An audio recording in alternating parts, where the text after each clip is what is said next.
Maggi Maggi morning tiffin Maggi. Hi friends, welcome to our channel. ఇది వచ్చేసి morning vlog అనమాట. Morning అయితే పిల్లలకి టిఫిన్ కోసం ఇలా మ్యాగీ అయితే చేశాను. మ్యాగీ చేస్తున్నాను ముందుగా చెప్పలేదు. మా పాప వచ్చి ఏం టిఫిన్ అమ్మ అని అడిగితే మ్యాగీ అని చెప్పాను. ఇంకా ఫుల్ హ్యాపీ అనమాట. ఎప్పుడు ఈవినింగ్ వేస్తాను మ్యాగీ వాళ్ళు స్కూల్ నుంచి వచ్చిన తర్వాత. ఈరోజు చెప్పకుండా మార్నింగ్ టిఫిన్ లాగా వేసాను అనమాట. అందుకే ఫుల్ హ్యాపీ అనమాట. ఇద్దరికి చాలా ఇష్టం. మార్నింగ్ రోజు ఇడ్లీ తినాలి, అట్టు తినాలి, అన్నం తినాలంటే చాలా చిరాకు అనమాట. ఇదా నాకు వద్దు అనుకుంటే వెళ్తారు. బ్రెడ్ తెప్పించుకొని జామ్ వేసుకొని తింటారు. ఈరోజు అసలు ఎవరు ఏం మాట్లాడకుండా ఇష్టంగా తింటున్నారు. మా బాబాయ్ అయితే రెడీ అవుతున్నాడు. ఈ లోపు నువ్వు తినేసి అని చెప్పాను.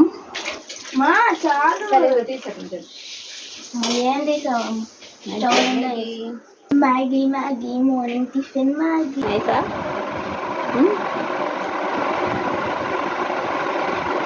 చూసారుగా మా పాప ఎంత హ్యాపీ ఫీల్ అవుతుందో. Maggi Maggi morning tiffin Maggi అంట. ఈలోపు మా బాబు అయితే స్నానం చేసి వచ్చి రెడీ అవుతున్నాడు. ఇంకా నువ్వు తినేసావు కదా, నువ్వు కూడా స్నానం చేసిరా, రెడీ అవ్వు, ఈలోపు అన్నీ తింటాడని వాడికైతే ఇప్పుడు పెట్టేస్తున్నాడు. కారం ఉండదు మ్యాగీలో ఉందా. పిల్లలు అయితే రెడీ అయ్యి స్కూల్కి వెళ్ళిపోయారు. తర్వాత అయితే ఇప్పుడు టీ పెడుతున్నాను అనమాట. ఎందుకంటే మా అమ్మ కూడా ఉంది. మా అమ్మకి మార్నింగ్ టీ తాగాలి, టిఫిన్ కన్నా ముందే టీ తాగిద్ది. అందుకే మా అమ్మ కోసం అయితే ముందు టీ పెడుతున్నాను. తర్వాత వంట చేయొచ్చులే అని ముందైతే మా అమ్మ పోసిచ్చేస్తున్నాను. తను షుగర్ లెస్ తాగిద్ది కదా, షుగర్ వేయకముందే మా అమ్మ పోసిచ్చి తర్వాత నేను కూడా పోసుకొని తాగేసి వంట అయితే చేస్తున్నాను అనమాట. బియ్యం అయితే కడిగి పెట్టేసాను. ఇప్పుడు వంట చేసి పిల్లలకైతే క్యారేజ్ పెట్టాలి. ఈరోజు బీన్స్ కర్రీను క్యాప్సికమ్ పచ్చడి చేద్దాం అనుకుంటున్నాను. రైస్ అయితే ఉడికిపోయింది. ముందుగానే బీన్స్ కట్ చేసి పెట్టుకున్నాను కాబట్టి అవి అయితే తాలింపు వేస్తున్నాను. ఈలోపు అవి వేగుతూ ఉంటాయి. ఈ పచ్చడికి ప్రిపేర్ చేసుకోవచ్చు. మా అమ్మ కూడా ఈరోజు ఊరు వెళ్ళిపోతానంటుంది. ఉన్నమ్మ 2 రోజులు అంటే పెన్షన్ తీసుకోవాలని వెళ్ళిపోతానంటుంది. సరే తీసుకున్నాకే రాపోయావంటే చూడాలనిపించి వచ్చానంది.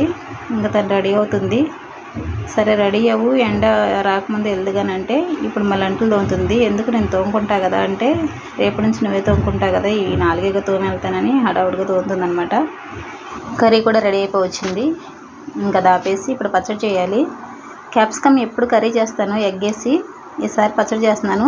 మా అమ్మ వచ్చేటప్పుడు వంకాయ తీసుకొచ్చింది, ఒకటే తీసుకొచ్చింది. చెట్టుకి ఒకటే ఉందంట, పెద్దది. అది కూడా ఆ ఒకటి మా అందరికీ కర్రీ సరిపోదు కాబట్టి పచ్చడిలో వేద్దామని అది అలా ఉంచాను. ఇంకా క్యాప్సికము, వంకాయ, టమాటా కలిసి పచ్చడి చేస్తున్నాను. ఎప్పుడు మా పిల్లలు కర్రీ పెడతా కదా, పచ్చడి ఏమంటారో, పచ్చడి కూడా నచ్చిద్దిలే వాళ్ళకి అని చేస్తున్నాను. ఏం లేదంటే పచ్చిమిరపకాయ పచ్చడి లాగానే ముందు క్యాప్సికమ్ ముక్కలు వేయించేసుకొని దానిలోనే ఈ వంకాయ ముక్కలు, టమాటా ముక్కలు, కొంచెం కొత్తిమీర, చింతపండు మొత్తం వేయించేసుకొని అది కొంచెం చల్లారిన తర్వాత మిక్సీ పట్టేసాను. మిక్సీ పట్టిన దాన్ని అలాగే ఉంచకుండా కొంచెం తాలింపు కూడా వేసాను, కొంచెం టేస్ట్ బాగుంటుందని. ఈ విధంగా అయితే పచ్చడి కూడా రెడీ చేసేసాను. ఇప్పుడు పిల్లలకి క్యారేజ్ పెట్టాలి. క్యారేజ్ కూడా పెట్టేసి వాళ్ళ నాన్నకన్నం పెట్టేసాను. ఈలోపు మా అమ్మ రెడీ అయిపోయింది. మా అమ్మని కూడా అన్నం తినేదమ్మా, ఇంటికి వెళ్ళేప్పటికి ఏ టైం అవుతా అన్నాను. ఇంకా మా అమ్మ అయితే టిఫిన్ చేశాను కదా వద్దులే అంది. ఇంకా రెడీ అయ్యి వెళ్ళిపోతుంది అనమాట. ఇంకా మిగిలిన పని ఉంది. బట్టలు వాషింగ్ మిషన్ వేసాను, అవి కూడా అయిపోవచ్చినాయి. అవి ఆరేసేసి ఇంకా నేను కూడా అన్నం తినాలి. ఇంకా వీళ్ళ నాన్న మా అమ్మని బస్సు ఎక్కించేసి పిల్లలు క్యారేజ్ పెట్టేసి షాప్కి వెళ్తారు. ఇదండి వీడియో. ఈ వీడియో నచ్చితే లైక్ చేయండి, షేర్ చేయండి, సబ్స్క్రైబ్ చేసి సపోర్ట్ చేయండి. అదేవిధంగా పక్కనే ఉన్న బెల్ ఐకాన్ క్లిక్ చేసి ఆల్ అనే ఆప్షన్ సెలెక్ట్ చేసుకుంటే నేను పెట్టే వీడియోస్ మీకు నోటిఫికేషన్ రూపంలో వస్తాయి.